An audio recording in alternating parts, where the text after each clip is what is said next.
Morning વિદ્યાર્થી મિત્રો, આપણે હમણાં સુધી બજારનો અર્થ, બજારના ઘટકો, બજારના પ્રકારો, એમાં ગયા સેશનમાં પૂર્ણ હરીફાઈ, બજારનું વર્ગીકરણ, એના લક્ષણો જોયેલા.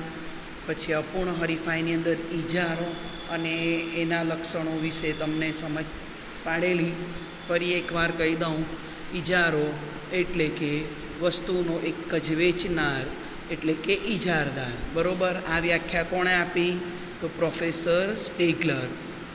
અને જ્યારે વસ્તુના પુરવઠા પર કોઈ એક પેઢીનો જ અંકુશ હોય તો તે ઇજારો છે, એમ પ્રોફેસર ચેમ્બરલીને કહ્યું. તો જે વસ્તુ એટલે કે અવેજી વસ્તુનો અભાવ હોય તો જ ઇજારો સંભવે. બરાબર, અહીંયા એના લક્ષણો આપણે લીધેલા: એક જ ઉત્પાદક કે વેચનાર અને અસંખ્ય ખરીદનારા. નજીકની અવેજી વસ્તુનો અભાવ.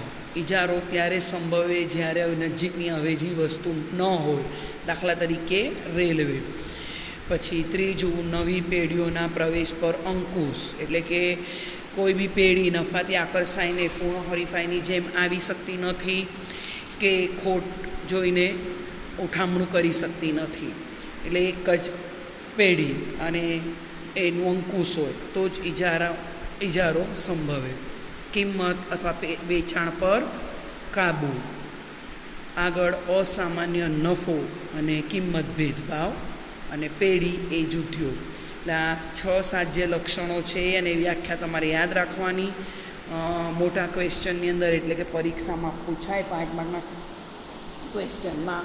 હવે આપણે લઈએ ઇજારાયુક્ત હરીફાઈ. બરાબર, તો બજારમાં વાસ્તવમાં ન તો પૂર્ણ હરીફાઈ જોવા મળે કે ન તો પૂર્ણ ઇજારો જોવા મળે.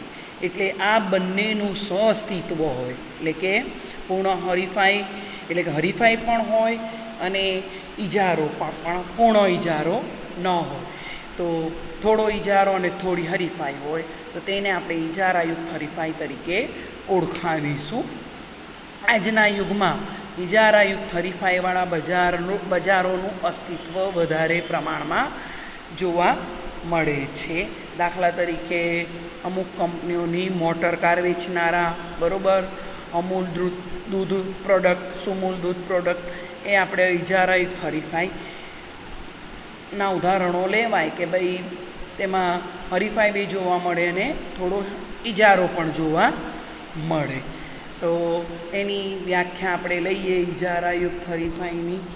તો પ્રોફેસર ચેમ્બરલીન કહે છે કે પૂર્ણ હરીફાઈ અને પૂર્ણ ઇજારો ન હોય પણ બંનેનું સહઅસ્તિત્વ હોય તેવા બજારને ઇજારાયુક્ત હરીફાઈ કહેવામાં આવે છે.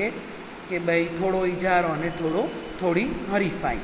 આગળ હું કહી ગઈ તેમ શ્રીમતી રોબિન્સન કહે છે કે જો પ્રત્યેક પેઢી ઇજારદાર બનતી હોય અને સાથે સાથે હરીફાઈ પણ કરતી હોય તો તેવી બજારની પરિસ્થિતિને આપણે અપૂર્ણ હરીફાઈ કહીશું. બરાબર, તો આ બંને વ્યાખ્યા પરથી એના આપણે લક્ષણો લઈએ. તો ઇજારાયુક્ત હરીફાઈના લક્ષણો તો મોટી સંખ્યામાં વેચનારા અને અસંખ્ય ખરીદનારા.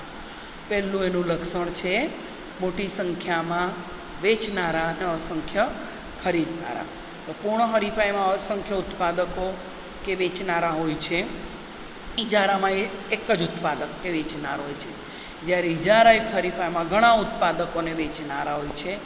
એનો અર્થ એમ થાય છે કે ઇજારાયુક્ત હરીફાઈમાં ઉત્પાદકો કે વેચનારા ખૂબ ઓછા, એટલે કે ખૂબ વધુ નહીં પણ મોટી સંખ્યામાં હોય છે, જેથી ઇજારદાર હરીફાઈની અંદર હરીફાઈનું તત્વ મોટા પ્રમાણમાં સમાયેલું હોય છે. દાખલા તરીકે મોટર કાર વેચનારા, મોબાઈલ વેચનારા એ કરતાં વધારે હોય, પરંતુ એકદમ પૂર્ણ હરીફાઈ જેવા અસંખ્ય હોતા નથી, મોટા પ્રમાણમાં હોતા નથી, અને પોતાની પ્રોડક્ટ ચડિયાતી બતાવવા માટે હરીફાઈનો સામનો પણ કરવો પડે.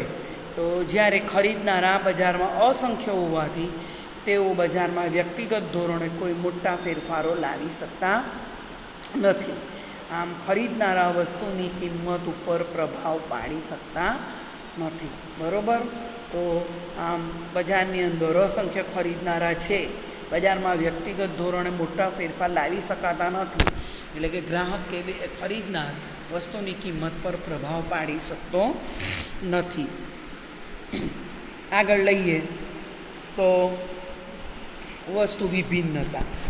બીજું એનું લક્ષણ વસ્તુ વિભિન્નતા, કે ભાઈ વસ્તુ વિભિન્નતા એ ઇજારા હરીફાઈનું એક વિશિષ્ટ લક્ષણ છે. વસ્તુ વિભિન્નતા એટલે કે એક જ પ્રકારની વસ્તુ અન્ય વસ્તુથી સ્વરૂપ, ગુણધર્મ, ગુણવત્તામાં ભિન્ન છે એમ દર્શાવવું. દાખલા તરીકે મોબાઈલ, આપણે જોઈએ ને કે દરેક કંપનીના મોબાઈલ પોતાની વસ્તુ બીજા મોબાઈલ કરતાં ચડિયાતી છે એ બતાવવા માટે એણે હરીફાઈનો સામનો કરવો પડે છે. મોટર કાર, અમુક બ્રાન્ડેડ ઘડિયાળ, તો એક જ પ્રકારની વસ્તુ રંગ, કદ, આકાર, વજન, ગુણવત્તામાં અહીંયા તફાવત જોવા મળે તો તેને આપણે વસ્તુ વિભિન્નતા કહીશું. તો આ બજારમાં ઉત્પાદકો જે વસ્તુનું ઉત્પાદન કરે છે તે સમાન ગુણી કે એક સરખી ન હોય, નજીવો તફાવત દર્શાવે છે, એટલે કે ધરાવે છે. આ બજારમાં વસ્તુઓ આ રંગ, રૂપ, ગંધ, કદ, સ્વાદ, આકાર, વજન કે ગુણવત્તા વગેરેની દૃષ્ટિએ નજીવો તફાવત જોવા મળે છે. બરાબર? તો આમ સમાન ગુણી કે એક સરખી વસ્તુ નથી તેવું બની રહે છે. એટલે જ આ અલ્પહસ્તક ઇજારો જોવા મળે છે. તો આપણે અલ્પહસ્તક નહીં પણ ઇજારાયુક્ત હરીફાઈ જોવા મળે છે. આગળ લઈએ. આગળ આપણે આવનારા સેશનમાં લઈશું ત્રણ નહીં પણ વ્યાખ્યા અને 2 એના લક્ષણો જોયા. તો વ્યાખ્યા અને આ બંને લક્ષણો મોટી સંખ્યામાં વેચનારા અને અસંખ્ય ખરીદનારા, પેઢીઓની મુક્ત અવરજવર વસ્તુ વિભિન્નતા, આ બંને લક્ષણો તમારે હોમવર્કની નોટમાં લખવાના છે. આવનારા સેશનમાં એના બાકીના લક્ષણો હું તમને સમજાવીશ. Thank you.